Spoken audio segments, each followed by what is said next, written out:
মাটির দেহ পোকাতে খাবে। ও মন ভেবে দেখো না,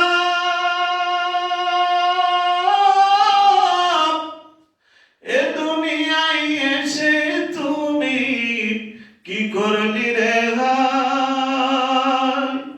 কি জবাব দিবা তুমি, কি জবাব দিবা তুমি মাওলার কাছে যাইয়া?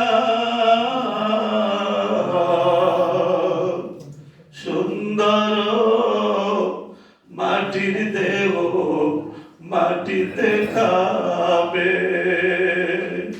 ও মন ভেবে দেখো না, খাট পালঙ্ক বালা খানা কিছুই যাবে না।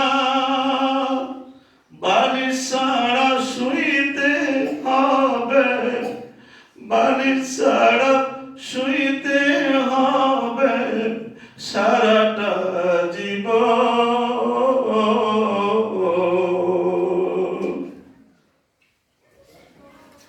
সুন্দর মাটির দেহ পোকাতে খাবে। মাটির দেহ মাটি হবে ভেবে দেখো না।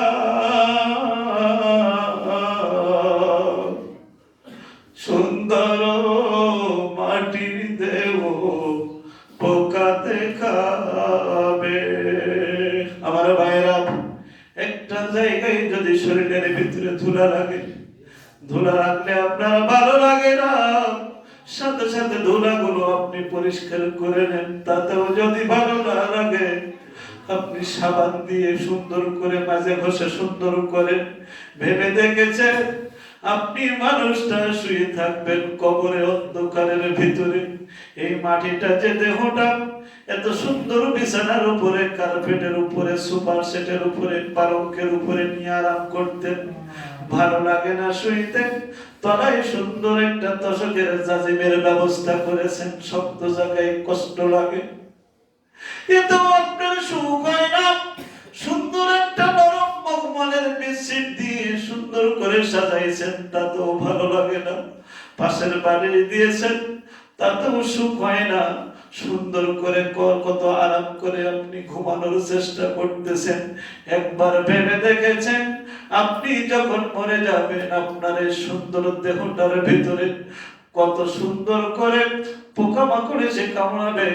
এখন একটা যদি মশা বসে, যতক্ষণ না পর্যন্ত মশাটা তাড়াইতে না পারেন শান্তি পান না।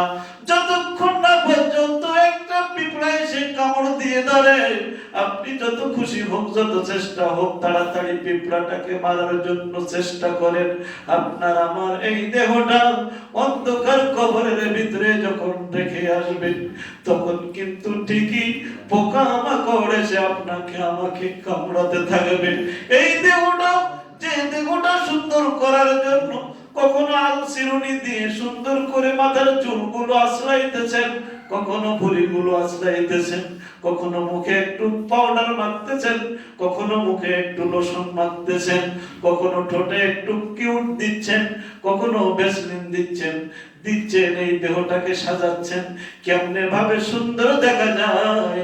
আপনি ইচ্ছা করলেও কি না করলেও কি, আপনার শেষ যাত্রার পোশাকটা আপনি চাইলেও না চাইলেও, পছন্দ হোক আর অপছন্দ হোক, আপনার পোশাকটা কিন্তু সাদা বানায় দেবে। যদি বলেন আমি পরবো না, এটাও বলার ক্ষমতা আপনার থাকবে না। আপনি বলবেন আমি এই দামের পরবো না, এর চেয়ে দামি কাপড় আমি সবসময় পরি, এটাও বলার ক্ষমতা থাকবে না। আপনি বলবেন তোমরা আমাকে 2 খানা কেন কাপড় 3 খানা দিচ্ছ, 4 খানা দাও, অথবা গরমে একটা দাও, এটাও বলার ক্ষমতা থাকবে না। আপনাকে যখন ধরে নিয়ে গোসলখানার ভিতরে নিয়ে যাবে, সুন্দর করে আপনার আঙুল পরিষ্কার করে দিবে, হাতটা উঁচু করবে, সমস্ত শরীরের ভিতরে ব্যথা একটা বিস্ফোরণ যেমন হইলে দেহের ভিতরে দেহর সমস্ত মন ধ্যান ওই বিস্ফোরণ ছড়ার ওই জায়গার ভিতরে থাকে। আপনি আমি যখন মরে যাব, যখন কাপড়টা পরাইবে তার আগে গোসলের সময় তার চেয়েও হাজার গুণ ব্যথা কিন্তু শরীরের ভিতরে আপনার আমার বয়ে যাবে। ওই সময় কিন্তু যারা গোসল দিবে আপনার জবান থাকবে, আপনি হাত দিয়ে যাদেরকে থাপ্পড় মারছিলেন জিন্দেগির ভিতরে তারাই কিন্তু এসে গোসল দিচ্ছে।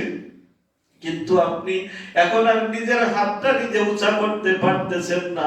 আপনার চোখ আছে, আপনি দেখতে পাচ্ছেন কিন্তু বলতে পারতেছেন না। আপনার সমস্ত শক্তি কিন্তু আমার আল্লাহ পাক ওই নফসটাকে, রূহটাকে নেয়ার মাঝখান দিয়ে সমস্ত শক্তিটাকে আমার আল্লাহ বিলীন করে দিবেন। কুল্লু মান আলাইহা ফানিউ ওয়া ইয়াবকা ওয়াজহু রাব্বিকা যুল জালালি ওয়াল ইকরাম। আমার ভাইরা, সব দেহর জায়গায় দেহ থাকবে, হাতের জায়গায় হাত থাকবে, পার জায়গায় পা থাকবে। শুধু এই নিঃশ্বাসটুকু না থাকার কারণে 24 ঘন্টা যখন পার হয়ে যাবে আপনার দেহের এই মাংসের ভিতরের কোষগুলো পচন সৃষ্টি হয়ে গোশতগুলো পচন সৃষ্টি হবে। যে দেহটা আপনি 60, 70, 80 বছর ধরে সুন্দর করে সাজায় রাখছেন, যে দেহটা সুন্দর করে সাজানোর জন্য অনেক টাকা পয়সা আপনি ব্যয় করেছেন, ওই দেহটাকে ভালো রাখার জন্য, স্বাস্থ্যটাকে ভালো রাখার জন্য, বাহুতে শক্তি রাখার জন্য আপনি কত ভিটামিন, কত সিয়াইড, কত কিছু খাইছেন। কিন্তু এখন যে দেহটা 24 ঘন্টা এই শুধু বাতাসটা আসা যাওয়া করতেছে বিধায় এখন তাজা আছে। আপনি ইচ্ছা করলে কাউকে থাপ্পড় মারতে পারতেছেন, ইচ্ছা করলে কারো কলার ধরে টানতে পারতেছেন, ইচ্ছা করলে কাউকে উপকার করতে পারতেছেন, ইচ্ছা করলে কাউকে ক্ষতি করতে পারতেছেন। কিন্তু যে মাত্রই আপনার আমার রূহুর মোটা প্রাণ পাখিটা বাতাসটা নিয়ে যাবে আমার আল্লাহ, বান্দা বলবে আমি তোর কিছুই বলবো না, লাফাচ্ছিস, বাড়াইতেছিস, বাড়াইতে থাক। ওস্তাদের মার শেষ রাত্রি, দৌড়াইতে যত পারো দৌড়াও, ছুটতে যত পারো ছোট, যত কিছু করো না কেন শেষ বেলায় কিন্তু আমি ধরবো। আমি যখন ধরবো বান্দারে তখন কিন্তু তোরে আর ছাড়বো না। মাকারু ওয়া মাকারাল্লাহু ওয়াল্লাহু খায়রুল মাকিরিন। আমার আল্লাহ রাব্বুল আলামিন বলবেন, বান্দা দৌড়াইতেছে দৌড়াও, মারতেছো মারো, জুলুম করতেছো করতেই থাকো। আমি আল্লাহ যেদিন তোমারে ধরবো, ওই 4 বেয়ারার পালকিতে যেদিন শোয়াইবো, ওই দিন তুমি বান্দা বুঝবা তোমার ক্ষমতার দৌড় কত।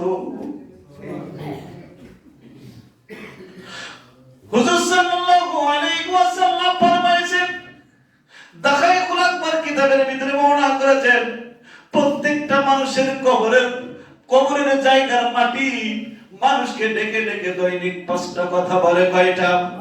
5টা কথা কিন্তু ডেকে বলে।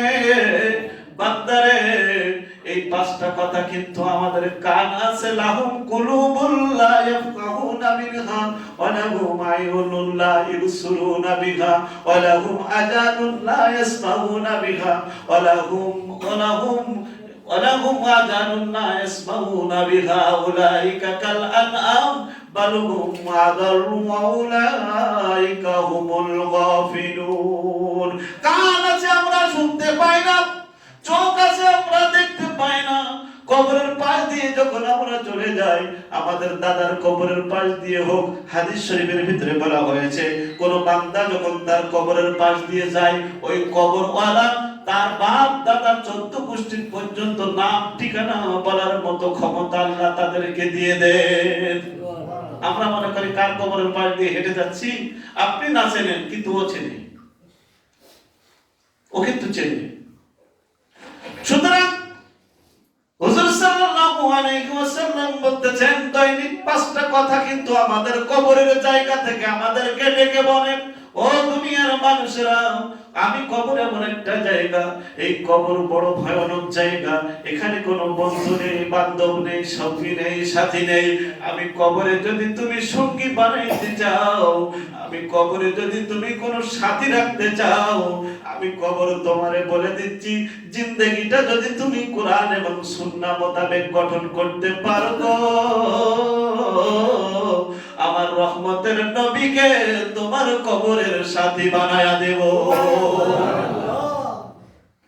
দ্বিতীয় নাম্বার, কবর আমাদেরকে ডেকে বলতেছে, দুনিয়ার মানুষ, আমি মাটির উপরে বড় দৌড়াদৌড়ি করতেছো, ছটফট করতেছো, গান বাজনা করতেছো, এমনি গানে হচ্ছে না, ডিজে চালাচ্ছ, ডিজেতে যেমন ভাবে মাটিগুলো থরথর করে নাচতেছে, নাচাইতে লাগো। আমি কবরের ভিতরে যখন আসবা, তখন কিন্তু তোমার ডিজে আসবে না, আমি কবর ডিজে হইয়া কিন্তু তোমার সাইজ করব।